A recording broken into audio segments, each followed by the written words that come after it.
him with blood still dripping down her neck. Current assignment into arms trafficking. Somehow acquiring police-grade weapons that should have been destroyed. Someone inside the department was feeding them information and equipment. Amanda had volunteered to go undercover. Knowing her reputation as a straight arrow made her the least likely to be suspected as the inventor. The morning started like any other for Nathan and Astrid. They walked to the farmer's market 3 blocks away. Rex padding alongside them without a leash. He screamed. Astrid shouted dragging his harness. While Nathan half listened, his mind on the transmission job reading at the top. The automator carried hints of coming winters, and he made a mental note to buy Astrid a new coat soon. Sarah would have already had one picked out by now. They were passing the old parking garage on Hancock Street when everything changed. The sharp crack of gunfire split the morning calm, followed by screams and the sound of running feet. Nathan instinctively pushed Astrid behind him as people fled past them, their faces masks of terror. Through the chaos, he saw her, a police officer down on the asphalt, trying to crawl behind a parked car while crimson spread across her left shoulder. 2 figures in black moved through the shadows of the garage. What just happened, bro? The officer's service weapon lay feet away where she dropped it, her hand pressed desperately against the wounds. Nathan's military training kicked in. By calculating angles, distances, I have to threats. full speed, But bro. stronger than training was Astrid's small hand in his. Her voice trembled as she whispered words that would change everything. We have to help her. The words hit him like ice water. His daughter, seeing someone in danger, expected him to act. Expected him to be the hero she'd always believed him to be. Nathan's chest tightened as memories flooded back. Sand and heat, the weight of a rifle, the faces of men he'd served with who hadn't made it home. He'd left that world behind. Promised himself he'd never again put himself in danger. Because Astrid needed him whole. But the officer was dying. He could see it in how her movements grew sluggish, how the pool of blood expanded. The shooters were repositioned, preparing to finish what they'd started. And his daughter was watching him, waiting to see what kind of man her father really was. Nathan spotted the corner store.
Betrayed by I've got you, it does not have to wasn't sure she be could hear all the Rex's continued barking and the resumed gunfire. She was heavier than my expected. user. I The vest, don't know how to the be equipment my belt, user on dead weight screen. from blood loss. Nathan's muscles, still conditioned despite 3 years of civilian life, Yes, strained as he dragged her back toward the cover of the delivery truck. A bullet caught his upper arm, tearing through jacket and flesh with burning intensity. Nathan grunted, but didn't stop moving, using his body to shield the officer as they moved. Rex darted back and forth, unpredictable and fierce, keeping the shooter's aim disrupted. 20 feet, 15, 10. Finally, left cover as they rounded the truck's bolt. Nathan immediately shrugged off his jacket, pressing it hard against the officer's shoulder wound. Her eyes were glazing, shock setting in. Stay with them, he commanded, falling back on combat first aid training. Look at me. What's your name? Blake, she managed. Amanda Blake. Okay, Amanda. You're going to be fine. Help's coming.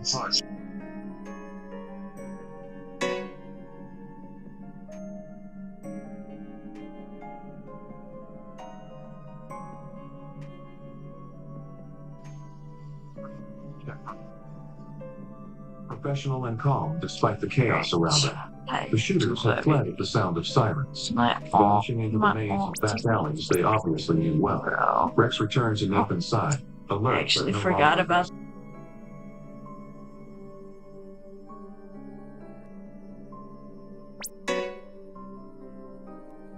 Trippi troppi. Trippi troppi. Trick trat Talpa di ferro. Cappuccino assassino. Tim Cheese.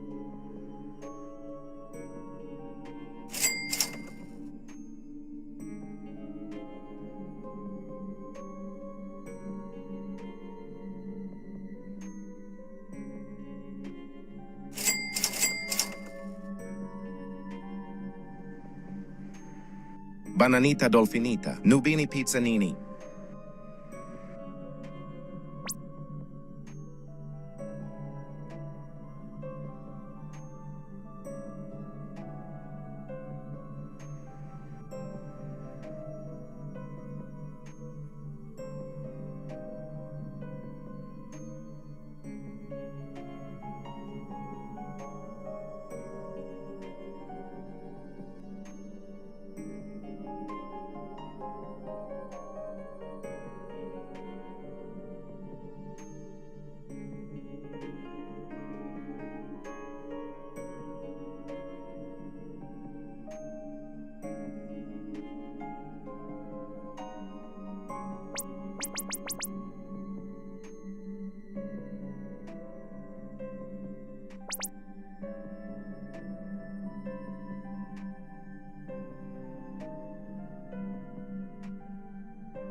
Nubini pizzanini. Boneca ambalabu. Chef Crabra-Cadabra.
multiple commendations. So yeah, A Bronze Star for pulling don't 3 own wounded some Marines from an placeholder. ambush in Afghanistan. He No, left the military actually, not wait, because of hold on. If you get an PTSD, ad, as Cross suggested, actually for that, I'll but to do care for his dying wife. this. His financials showed a man living paycheck to paycheck, putting every spare dollar into Astrid's college fund. The garage where he worked gave him glowing references. Honest, skilled, No, never missed a day. Except when Astrid was sick. tic-tac. This wasn't a criminal. This was a hero being railroaded. Amanda's investigation took a darker turn when she accessed the Iron Vulture's file. The gang's expansion coincided precisely with several evidence room discrepancies. Weapons logged as destroyed had surface registration numbers that matched those recovered from gang arrests. Someone So I inside can do. was I mean, this is armed, all. and that someone had Oh. known about her surveillance position. She Almost thought about good, this Cross's is all I can behavior do. at the scene, how quickly he'd moved to isolate Nathan. Actually, wait, I how don't he even dismissed know if the witness Swaggy statements. Bros is. A terrible No, suspicion it's not like formed, the grandma. one that made her shoulder wound seem trivial by comparison. At the garage, crime scene techs processed Nathan's workspace with unnecessary thoroughness. They were looking for evidence of gang connections, drug residues, anything to support Cross's theory. What they found instead was a listening device, professional grade, hidden under Nathan's workbench. No. Constance Hale from Internal Affairs arrived within an hour. At 40, she had the worn efficiency of someone who'd seen too much corruption to be surprised by anything. Her dark hair pulled back severely, framed a face that gave away nothing as she examined the device. "This is department issue," she said quietly to her partner. "Serial number matches our inventory. The question is, who signed it out, and why it's here?" The investigation's focus shifted, though Nathan remained in custody. Constance's team traced the device's authorization. It had been signed out by Cross 6 weeks ago for an authorized surveillance that didn't appear in any official files. The ammunition that had struck Amanda matched a lot, reported stolen from the evidence room. A theft Cross had personally investigated and declared unsolvable. The pieces were falling into place, painting a picture of corruption that reached deeper than anyone wanted to admit. Nathan had been held for 48 hours when Amanda, against medical orders, discharged herself from the hospital and arrived at the station. Her left arm was immobilized, her face pale from blood loss, but her eyes burned with determination. "I need to speak with Sergeant Cross," she told the desk officer. About the Nathan Carter case. Cross appeared within minutes, his expression carefully neutral. "Officer Blake, you should be recovering. Nathan Carter saved my life. I'm prepared to testify to that. I'm also prepared to testify that my surveillance position was known only to 3 people. Myself, Lieutenant Morrison, and you." Something flickered in Cross's eyes. Calculation. Perhaps a hint of concern. "You're obviously still affected by trauma, Blake. Perhaps you should. Perhaps I should talk to Internal Affairs about the weapons missing from evidence. About how the Iron Vultures always seem to know our moves. About that listening device found in Mr. Carter's garage." The station had gone quiet, officers pretending to work while straining to hear the confrontation. Cross's face had taken on an unhealthy flush, his composure cracking. "Be very careful, Blake. Accusations like that can end careers." "Yes," Constance Hale said, appearing as if summoned. "They certainly can." She held up a folder, marked with IA seal.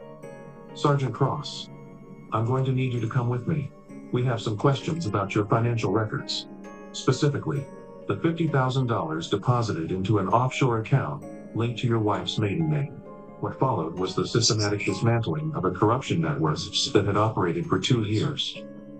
Cross had started small, looking the other way on minor arrests in exchange for cash. But Leon Marshall, the Iron Vulture's leader, had seen opportunity. He'd offered Cross a partnership that graduated from protection money to active collaboration, including supplying weapons and intelligence. Amanda had been getting too close to the truth. Her surveillance of the gang's weapons depot threatened to expose not just the Iron Vultures but Cross's involvement. The hit on her had been meant to look like a gang incident, with Nathan positioned to take the fall as either an accomplice or unfortunate collateral damage. Cross had been monitoring Nathan for weeks, knowing his routine. knowing exactly when to strike. But they hadn't counted on Nathan's instincts or Rex's ferocity. They certainly hadn't anticipated Amanda's survival and determination. The raid on the Iron Vultures came 3 days later. Nathan, finally released, had volunteered to help, his knowledge of urban combat and Rex's tracking abilities proving invaluable. The operation centered on a warehouse complex near the harbor, where intelligence suggested the gang stored their weapons cache. Rain pounded the metal roofs as tactical teams moved into position. Nathan, wearing a borrowed vest, guided Constance's team through the maze of containers. Rex, finally released from quarantine, worked with Liam to clear potential ambush points. The dog's senses were sharper than any technology, alerting to hidden gang members before thermal imaging picked them up. Cross was there too, having arranged to meet Leon to warn him about the impending raid. A final act of betrayal that Constance had anticipated. Wearing a wire, Cross became the star witness against himself, as he laid out the entire conspiracy to Leon, warning him to move the weapons before dawn. When the floodlights blazed and sirens wailed, chaos erupted. Leon's men scattered, but Rex had already marked their escape routes.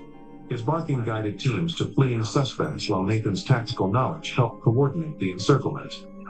In the end, 17 gang members were arrested along with enough weapons to arm a small militia. Cross's expression when Constance personally arrested him was one of disbelief melting into resignation. The game was over, and everyone knew it. The trial that followed became a sensation. Evidence from Cross's communications, financial records, and the wire recording created an airtight case. Prosecutor Evelyn Torres, known for her tenacity, methodically presented how a sworn officer had betrayed his oath for profit, injuring fellow officers and civilians alike. Amanda testified about her investigation, her voice steady as she described the attack and Nathan's intervention. Security footage played on courtroom screen, showing Nathan's heroic run through gunfire, Rex's fearless protection, split first aid that had saved her life. When Nathan took the stand, the courtroom was silent. Yo, my user He spoke is simply about that morning. this. Taking This his is my daughter to user. the If you market, want to trade, just send me a trade Seeing request someone and comment losing your user in the live making chat. a choice. When asked why he'd risked his life, don't calculate the risk. You add. Yo, my user. That's what makes us human. Cross received 25 years for corruption, attempted murder, and weapons trafficking. Leon Marshall got life without parole. 17 other conspirators received various sentences. The case triggered a massive reform of the Boston Police Department's evidence handling procedures and internal oversight. Nathan received the Citizens Medal of Valor from the mayor, though he looked uncomfortable in his borrowed seat as cameras flashed. What meant more was Astrid in the front row.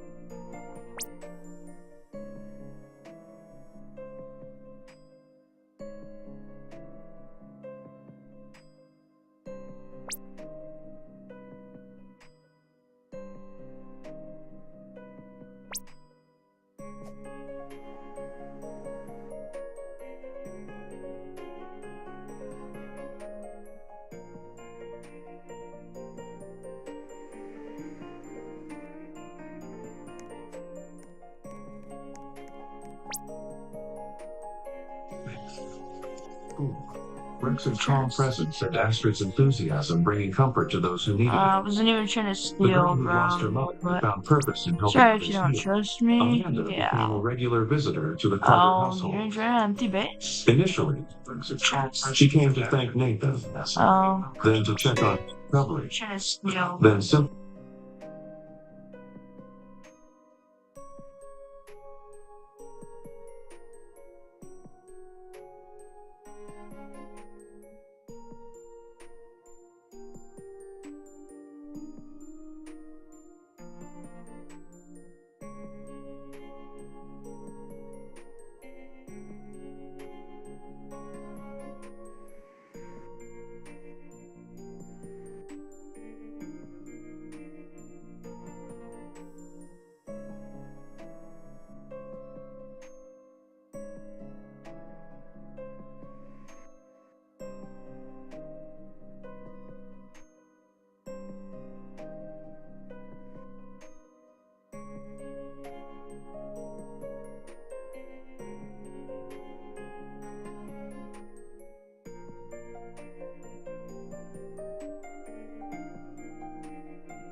placing my Even Rex. clone, bro. I'm not You've even trying given to me place the something I didn't clone. know I was Shit, I'm missing. still trying to swing. Hers. Calloused fingers intertwined with her smaller ones. The touch was answer enough, but he spoke anyway. I'm just gonna take Sarah would have liked you. She always said I needed someone who could Just take challenge the me, clone out keep me of honest. dog, bro. Someone who could love Astrid Just as taking much out the as you did. clone. As I'm you taking are? out the clone. Amanda asked. So they both knew the answer. Astrid had started calling her Aunt Mandy, then just Mandy. And lately, sometimes, carefully, Mom, you know you do, Nathan said, pulling her closer. Why is he? Around them, Boston continued its evening routine, but in their small circle of connection, time seemed to pause. Astrid had noticed them stopping, Rex at her heels.